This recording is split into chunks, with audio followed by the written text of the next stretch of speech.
యొక్క ఆకాంక్షలేంటి, వాళ్ళ కాంక్షలేంటి, అది ఎలా ట్యాప్ చేయాలనుకున్న దాని మీద నేను మెయిన్గా కాన్సన్ట్రేట్ చేస్తున్నాను. అందుకని మీరు చెప్పినట్టు వ్యవసాయ రంగం, ఉద్యోగాల సృష్టి, ఈ రెండింటి మీద కాన్సన్ట్రేట్ చేస్తూ మిగతా ప్రభుత్వ నిర్ణయాల గురించి కూడా మనం ఏ విధంగా పాజిటివ్గా సకారాత్మకంగా దోహదం పడవచ్చు అన్న దాని గురించి కూడా ఖచ్చితంగా నా వంతు పాత్ర నేను పోషించాను. ఎవరు ఏమనుకున్నా పర్వాలేదు, కానీ నా భూమిక అలాగే ఉంటుంది, మా పార్టీ కూడా అలాగే ఉంటుంది. కాబట్టి మేము ఇక్కడ ఉన్నాం కాబట్టి ప్రతిదీ మనం విమర్శించాలన్న ధోరణి ఎప్పుడూ ఉండదు. సకారాత్మకంగా అందరం కలిసి ముందుకు వెళదామన్న ధోరణిలోనే ఉంటాం మేము.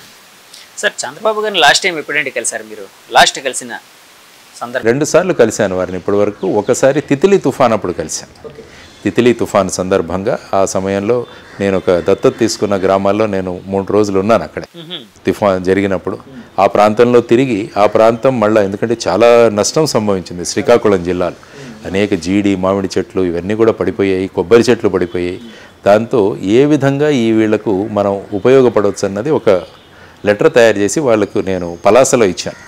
పలాసలో వారు ఉన్నప్పుడు వెళ్ళి ఇచ్చాను. అది మొదటిసారి నేను కలవడం చంద్రబాబు గారిని. రెండవసారి మా అమ్మాయి పెళ్లి గురించి ఇన్విటేషన్ ఇవ్వడానికి వెళ్ళాను. వారు మా అమ్మాయి రిసెప్షన్ కూడా వచ్చారు. సో ఈ 2 సార్లు మాత్రమే కలవడం జరిగింది. సార్, ఇప్పుడు దత్తత తీసుకున్నాను అన్నారు కదండి, ఏ గ్రామం అండి అది? సహలాల పుట్టుగా అని మన కవిటి మండలం, శ్రీకాకుళం జిల్లాలో. అది ఉద్దానం ప్రాంతం. అది ఉద్దానం ప్రాంతం. తర్వాత వచ్చేసి అక్కడ ఈ కిడ్నీ వ్యాధులు ఇవన్నీ కూడా ఎక్కువ ఉన్నాయి. కాబట్టి అక్కడ మా ఫౌండేషన్ తరపున కొద్దిగా పని చేశాము అక్కడ. కాబట్టి ఆ తితిలి తుఫాన్ అప్పుడు నేను అక్కడ 3-4 రోజులుండి ఆ ప్రాంతం ఎలా మనం బయటికి తీసుకురావాలన్న ప్రయత్నాలు చేశాం. ఆ సందర్భంగా చంద్రబాబు గారిని కలవడం జరిగింది. పవన్ కళ్యాణ్ గారిని ఇంకా బయటకు వచ్చేసిన తర్వాత కలవలేదు కదండి, అదే ఆఖరండి?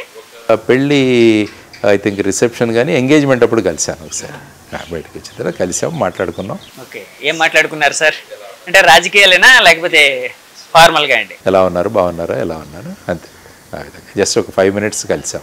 ఓకే ఓకే ఓకే సార్, ఇప్పుడు ఎలక్షన్లు అనగానే చాలాసార్లు ఎగ్జిట్ పోల్స్ విషయంలోని సెఫాలజిస్టులు వీళ్ళందరూ పుట్టుకుని వస్తుంటారు. ఎలక్షన్ అనగానే ఒక అతిపెద్ద, ప్రపంచంలోనే మన భారతదేశంలో ఉన్న అతిపెద్ద పండుగని లాస్ట్ టైం మీరే అన్నట్టున్నారు. అవును. సెఫాలజిస్టులు వీళ్ళందరూ వస్తూ ఉంటారు, రకరకాల ఎగ్జిట్ పోల్స్ ఇచ్చారు. ఈసారి ఎగ్జిట్ పోల్స్ చాలా మటుకు పాత గవర్నమెంట్ వైసీపీ ఎలాగైనా ఇక్కడ ఫామ్ చేయబోతుందన్నారు. కొన్ని ఎగ్జిట్ పోల్స్ ఏంటంటే టీడీపీకి వచ్చే అవకాశం ఉందని కూడా అన్నారు. అప్పుడు పరస్పర ఆరోపణలు కూడా జరిగాయి, అది పెయిడ్ అంటే ఇది పెయిడ్, ఇది పెయిడ్ అంటే అది పెయిడ్ అని రకరకాలుగా. వీళ్ళ మధ్య ఒక మెగాస్టార్ వచ్చాడు, కేకే, కిరణ్ కొండేటి అనే ఒక వ్యక్తి. కేకే అనే కూడా ఆయన 151 అని చెప్పారు. ఎస్, అవునండి, 2019లో చెప్పారు. ఈసారి 161 అన్నట్టుగా ఉంది. 161, 3 పెరిగాయి, 3 పెరిగాయి. సార్, ఆయన 2019లో చెప్పినప్పుడు, అంటే టీడీపీ పార్టీ 20 సీట్లకి కన్ఫైన్ కాబోతుంది, వైసీపీ 151 సంథింగ్ ఏదో రాబోతుంది అని చెప్పినప్పుడు చాలామంది విమర్శించారు. అట్లాగే ఇప్పుడు 161 చెప్పారు యాక్చువల్గా ఆయన చెప్పిన ఒక అద్భుతమైన విషయం ఏంటంటే అండి, జనసేన పార్టీ 21కి 21 గెలుచుకోబోతుంది, వైసీపీకి ప్రతిపక్ష హోదా రాదు, ఇవన్నీ ఆయన చెప్పినవండి. ఆ రోజు చెప్పారు.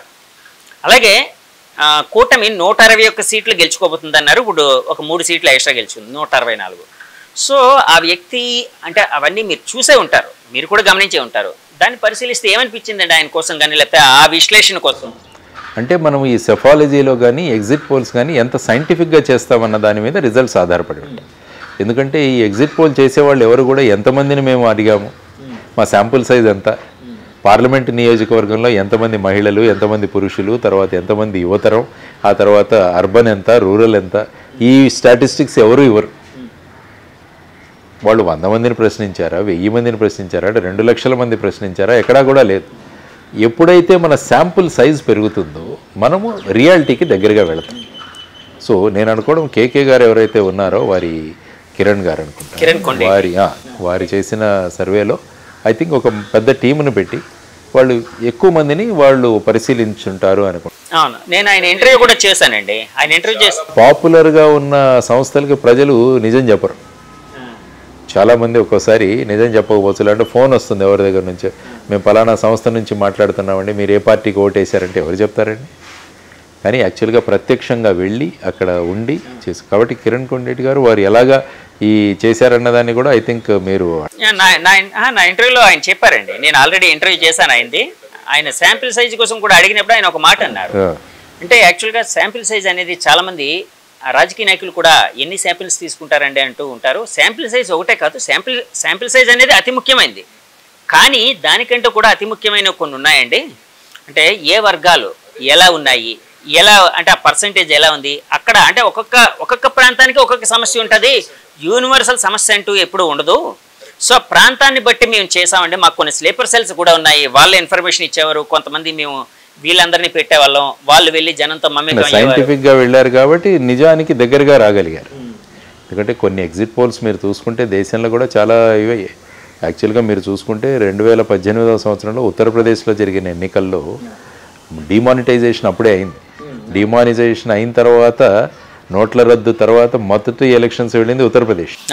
ఆ సమయంలో చెప్పింది ఈ సఫాలజిస్టులు ఎగ్జిట్ పోల్స్ వాళ్ళు చెప్పింది యూపీలో హంగ్ అసెంబ్లీ ఏర్పడుతుందన్నారు. అక్కడ భారతీయ జనతా పార్టీ 323 సీట్లతో వచ్చింది యోగి ఆదిత్యనాథ్ గారి ఆధ్వర్యం. అలాగా ప్రతి చోట ఉంది. ఫర్ ఎగ్జాంపుల్ 2004వ సంవత్సరంలో Bharatiya Janata party India shining నినాదంతో వెళ్ళింది. అప్పుడు ఖచ్చితంగా మళ్ళీ వచ్చేస్తుందన్నారు వాజ్పేయి గారిగా. అప్పుడు రాలా, అప్పుడు మళ్ళీ యూపీఏ గవర్నమెంట్ ఏర్పడింది.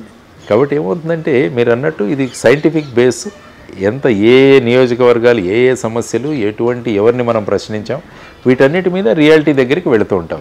కానీ అల్టిమేట్గా ఎగ్జిట్ పోల్స్ ఉపయోగము ఎంతవరకు ఉంటుందన్నది కూడా మనం చూస్తే చాలామంది ఈరోజు ఎవరో 30 కోట్ల బెట్టింగ్ పెట్టి ఆత్మహత్య చేసుకున్నాడని నేను పేపర్లో చదివాను. ఈ గత ప్రభుత్వం మళ్ళా వస్తుందని చెప్పేసి బెట్టింగ్ పెట్టి ఒక వ్యక్తి 30 కోట్లకు బెట్టింగ్ పెట్టి అది చేయలేక ఆత్మహత్య చేసుకున్నాడు. కాబట్టి ఎగ్జిట్ పోల్స్ అల్టిమేట్గా దేనికి ఉపయోగపడుతున్నాయి? ఎందుకంటే వెయిట్ చేయాలి, వెయిట్ చేసిన తర్వాత రిజల్ట్స్ వస్తాయి. ఆ లోపల మనకు ఉన్న ఆతృత ఏమైపోతుందో అన్న దీంతో ఎగ్జిట్ పోల్స్ అన్సైంటిఫిక్గా చేసే. అంటే మన రాష్ట్రం అభివృద్ధి పదంలో వెళ్ళడానికి కేంద్ర సహకారం అవసరమని ఫస్ట్ నుంచి అందరూ, అంటే చంద్రబాబు నాయుడు గారు అదే చెప్తున్నారు. అసలు బీజేపీతో జత కట్టడానికి కారణమే అదని చెప్పారు ఆయన. ఎందుకంటే రేపు పొద్దున మనం వస్తే వాళ్ళు సహకారం ఉంటుంది, సో రాష్ట్రాన్ని ముందుకు తీసుకుని వెళ్ళొచ్చు అని. అంటే రాష్ట్రం అభివృద్ధి చెందడానికి ఈ ముగ్గురు కాంబినేషన్, అంటే త్రిమూర్తుల కాంబినేషన్ అనుకోవచ్చు. ఫర్ ఎగ్జాంపుల్ అంటే నేను అంటున్నానండి, చంద్రబాబు గారు, పవన్ కళ్యాణ్ గారు, మోదీ గారు త్రిమూర్తులు అనుకోండి. ఫర్ ఎగ్జాంపుల్ ఈ కాంబినేషను ముందుకు బాగా వెళ్ళడానికి, రాష్ట్రం అభివృద్ధి చెందడానికి చంద్రబాబు గారు ఇమ్మీడియట్గా ఎలాంటి సమస్యల మీద, ఎలాంటి పరిస్థితుల మీద ఫోకస్ చేస్తే బాగుంటుందని మీ ఆలోచన? ఏది ఏమైనా కూడా రాష్ట్ర అభివృద్ధి అన్నది చాలా ముఖ్యం.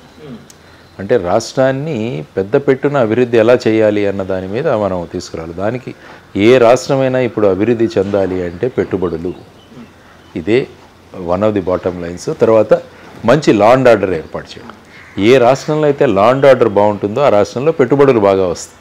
ఇప్పుడు బీహార్లో ఎవరు కూడా పెట్టుబడులు పెద్దగా పెట్టడానికి ఇంతకుముందు అనుకూలత ఉండేది కాదు. ఎందుకంటే అక్కడ ప్రైవేట్ ఆర్మీలు ఈ సినిమాల్లో చూపించినట్టు ఈ రైఫిళ్ళు తీసుకొని వెళ్ళడం ఇలా చేస్తే ఏ పెట్టుబడిదారు అక్కడికి వెళ్తాడు?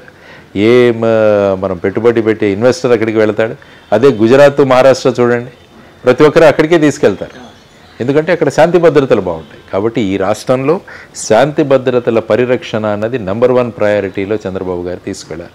శాంతి భద్రతల కోసం మినిస్టర్ పెద్ద ముఖ్యం కాదు, మనం వేస్తున్న అధికారులు, డీజీపీ ఎవరు, కమిషనర్ ఆఫ్ పోలీస్ ఎవరు, సూపరింటెండెంట్ ఆఫ్ పోలీస్, ఎస్పీస్ ఎవరు, తర్వాత పోలీస్ స్టేషన్ ఇన్ఛార్జీలుగా, ఎస్హెచ్ఓలుగా, సిఏలుగా ఎవరిని ఏర్పాటు చేస్తున్నారు, వీటిని జాగ్రత్తగా మనం వేసుకుంటే చాలు. అంత పెద్ద మినిస్టరు పెద్ద ఇట్ ఈజ్ ఇమ్మెటీరియల్. కర్తవ్యాన్ని చక్కగా చేసే పోలీస్ ఆఫీసర్లను కనుక మనం ఏ స్థాయిలో ఏ ప్రాంతాల్లో ఎవరెవరిని ఉంచాలని కనుక నిర్ణయం తీసుకొని వేయగలిగితే వాళ్ళు చట్టబద్ధంగా చేయడానికి మీరు ఫ్రీ హ్యాండ్ ఇస్తే బ్రహ్మాండంగా ఉంటుంది. అందుకనే ఖాకీ అనే ఒక సినిమాలో అమితాబ్ బచ్చన్ అంటాడు, ఏమంటారంటే పోలీసు సంకల్పిస్తే మీ ఇంటిలో ఒక చిన్న బొమ్మ కూడా ఎవరు దొంగతనం చేయలేడంటాడు. అంటే ఆ విధంగా అటువంటి వ్యక్తులను సరి అయిన స్థానాల్లో వాళ్ళని పెట్టాలి.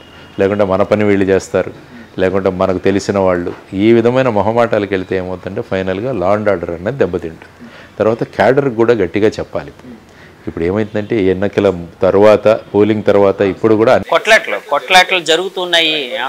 అంటే మన రాష్ట్ర రెప్యుటేషన్ దెబ్బతింటుంది. ఇన్వెస్టర్లు కూడా 10 సార్లు ఆలోచిస్తారు. కాబట్టి క్యాడర్లకు కూడా 2 పార్టీలు కూడా క్యాడర్లకు అయిపోయింది. ఇప్పుడు ప్రజల వాళ్ళు ఎన్నికల్లో వాళ్ళ అభిప్రాయం చెప్పారు, దాన్ని గౌరవించి మనం రాష్ట్ర అభివృద్ధికి అందరం కలిసి పోరాడదామని చెప్పేసి అన్న మెసేజ్ 2 పార్టీలు, అన్ని పార్టీల నుంచి కూడా వెళ్ళాలి.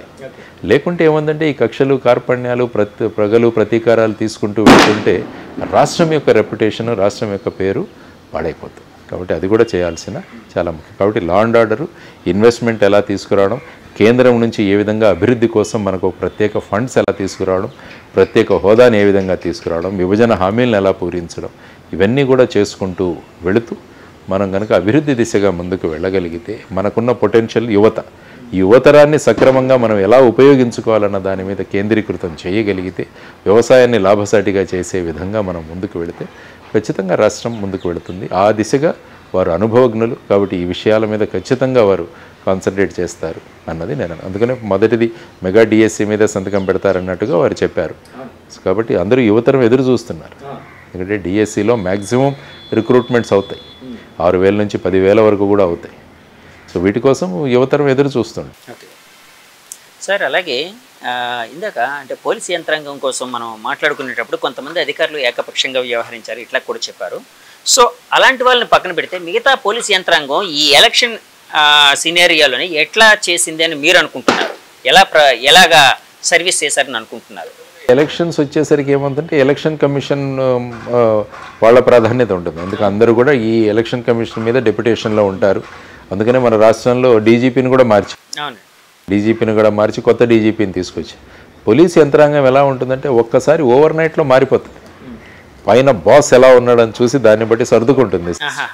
కాబట్టి అందుకనే చెప్పాను, మంచి వ్యక్తుల్ని తీసుకొచ్చి డ్యూటీని క్రమబద్ధంగా చేసే వాళ్ళని తీసుకొచ్చి ఆయా పొజిషన్లో పెడితే ఆటోమేటిక్గా డౌన్ ది లైన్ మెషినరీ తనంతకు తానే సర్దుకుంటుంది. కాబట్టి అది అందువల్ల ఎవరైనా కొంతమంది అధికారులు ఆ పార్టీ కొమ్ము కాచారు, ఈ పార్టీ కొమ్ము కాచారు అన్న వాళ్ళ మీద కూడా చర్యలు తీసుకోవడం జరిగింది. అనేక మంది ఎస్పీలను ట్రాన్స్ఫర్ చేయడం జరిగింది, సస్పెండ్ చేయడం జరిగింది.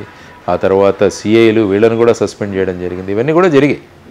కాబట్టి ఎప్పుడూ కూడా ఈ అధికార వర్గం అంటే కార్యనిర్వాహక వర్గం ఎప్పుడూ కూడా చట్టం, న్యాయం, పద్ధతులు వీటిని అనుసరించి కనుక ముందుకు వెళితే రాష్ట్రం బ్రహ్మాండంగా ముందుకు వెళుతుంది.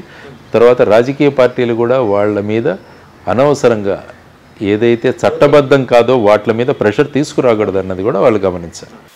నేను అన్నది ఏంటంటే సార్, అంటే యాక్చువల్గా కొంతమంది అధికారులు ఈ బాసులు ఎవరైతే ఉన్నారో వాళ్ళని పక్కన పెడితే మిగతా యంత్రాంగం అంతా ఒక హీరోయిక్గా పనిచేస్తుందని భావించవచ్చా సార్ ఎలక్షన్ సినారియోలో? ఏంటంటే ప్రతి ఒక్కరు కూడా బాగా పనిచేద్దామనే ఉంటారు. కానీ ఏంటంటే ఆ పరిస్థితులు, పైనుంచి ప్రెషర్స్, వీటి వల్ల ఏంటంటే మనసును చంపుకొని పనిచేసే వాళ్ళు కూడా చాలామంది ఉంటారు. కాబట్టి ఈ మనసును చంపుకొని ఎప్పుడూ పని చేయకుండా ఉండే విధానాన్ని మనం తీసుకురాం. అంటే నేను ఎందుకు అడిగానంటే సార్, మన రాష్ట్రంలో కొన్ని చెదురుమదురు సంఘటనలు తప్ప మిగతా చాలా చోట్ల ప్రశాంతంగా జరిగింది, ఆల్మోస్ట్ కంప్లీట్గా ప్రశాంతంగా జరిగింది. కానీ ముఖ్యంగా వైలెన్స్ ఎప్పుడు జరిగిందంటే ఎన్నికలు అయిపోయిన తర్వాత మొదలైంది. ఎన్నికలు అయిపోయిన తర్వాత మొదలైంది, తర్వాత రిజల్ట్స్ వచ్చిన తర్వాత కూడా కొన్ని చోట్ల మనం చూస్తాం. దీన్ని ఎలా చూడాలంటారు సార్? ఎలక్షన్ ముందు యాక్చువల్గా కొట్లాడ అనేది ఉంటుంది, ఎలక్షన్ తర్వాత కొట్లాడుకోవడం అనే దాన్ని ఎలా చూడాలంటారు? అంటే ఏమవుతుందంటే ఒక రకంగా ఇప్పుడు మనకు స్వాతంత్రం వచ్చినట్టు చాలామంది ఫీల్ అయిపోయి ఈ విధంగా మనం అండర్ ప్రెషర్ ఉండిపోయాము. కాబట్టి ఇప్పుడు మనకు ఒక అవకాశం దొరికిందని కొంత లోకల్ లెవెల్లో కూడా ఆలోచించే తత్వం ఉంది. దానికి మొన్న ఐ థింక్ చంద్రబాబు నాయుడు కూడా అందరికీ చెప్పారు, ఎవరు కూడా చట్టాన్ని చేతుల్లోకి తీసుకోగలండి, శాంతి భద్రతలను ఏర్పాటు చేయండి. ఎందుకంటే అది ప్రభుత్వం రెగ్యులేషన్ మీద ఆధారపడి ఉంటుంది. రేపు ఏది చేసినా కూడా మళ్ళీ ప్రభుత్వమే దాంట్లో చర్యలు తీసుకోవాల్సి. కాబట్టి ఇలాంటి అవకాశాలు ఇవ్వద్దు. ఇదే నేను మొదటి నుంచి కూడా చెప్పాను, అన్ని పొలిటికల్ పార్టీల లీడర్స్ కూడా వాళ్ళ క్యాడర్కి, శ్రేణులకి చెప్పాలి, ప్రజల యొక్క అభిమతాన్ని మనం స్వీకరిద్దాం, ఎటువంటి ఈ విధంగా దుర్మార్గాలు చేయొద్దని చెప్పాల్సిన బాధ్యత వాళ్ళందరి మీద ఉంది. సార్, ఓటమి తర్వాత జేడీ లక్ష్మీనారాయణ గారు ఏ విధంగా మారబోతున్నారు, ఏ పాఠం నేర్చుకున్నారు? ఎలక్షన్ ఓటమి అంటున్నాను నేను, ఓటమి అంటే నా ఉద్దేశం ఎలక్షన్ ఓటమి. అంటే ఎలక్షన్లో ప్రస్తుతం అనేక విషయాలు నేర్చుకున్నాను నేను. యాక్చువల్గా క్యాంపెయినింగ్ ఎలా ఉంటుంది, ఎందుకంటే మేమంతా కూడా డోర్ టు డోర్ క్యాంపెయినింగ్ చేశాం. ఇక్కడ మీరు చూస్తుంటే ప్రతి ఇంటికి నేను వెళ్ళడానికి ప్రయత్నం చేశాను, మా అభ్యర్థులు కూడా వెళ్ళారు. ఆ తర్వాత ఏంటంటే మేము తెలుసుకున్నది ఏంటంటే ప్రధానంగా పోటీ ఎప్పుడు కూడా రెండు పార్టీల మధ్య ఉంటుంది, రెండు పార్టీల మధ్య ప్రధానమైన పోటీ ఉంటుందని ఈ ఎలక్షన్లు, మిగతా ఎలక్షన్లు కూడా చెబుతున్నాయి. ఆ తర్వాత మన సకారాత్మక భూమిక ఎలా ఉండాలి అన్నదాన్ని కూడా మనం నిర్ణయించుకుందాం. ఎప్పుడు కూడా మన ఉనికి ఎప్పుడు కూడా మన స్వప్రయోజనాల కోసం కాకుండా రాష్ట్ర హితవు కోసం ఉపయోగపడాలని కోరుకుంటున్నాను. కాబట్టి మా పార్టీలో ఉన్న మిగతా అభ్యర్థులందరితో కూడా చర్చిస్తాను, పార్టీ ప్రముఖులతో కూడా చర్చించి రాబోయే మన ప్రయాణం దేశ హితవు కోసం, రాష్ట్ర హితవు కోసం ఇంకా ఎలా మనం ముందుకు వెళ్ళగలం అన్న దాని గురించి ఆలోచిస్తూ ముందుకు వెళ్తాం. Okay sir, thank you sir, thank you very much అండి, చాలా సమయం కేటాయించారు. వ్యూవర్స్ చూసారు కదండి, ఇది జేడీ లక్ష్మీనారాయణ గారి అంతరంగం. ఆయన అంటే ఆఫ్టర్ ఎలక్షన్స్ జరిగిన పరిణామాల మీద ఆయన ఆలోచనల్ని, తర్వాత రాష్ట్రాభివృద్ధికి సంబంధించి ఆయన అనుకుంటున్న విషయాల్ని, ఆలోచనలు కూడా పంచుకున్నారు. అవన్నీ సీఎం గారి దగ్గరికి, చంద్రబాబు నాయుడు గారి దగ్గరికి, అలాగే పవన్ కళ్యాణ్ గారి దగ్గరికి కూడా వాళ్ళిద్దరి దగ్గరికి కూడా తీసుకుని వెళ్ళే అవకాశం ఉంది. తప్పకుండా వాళ్ళని కలుస్తానన్న ఆలోచనలు పంచుకుంటాను.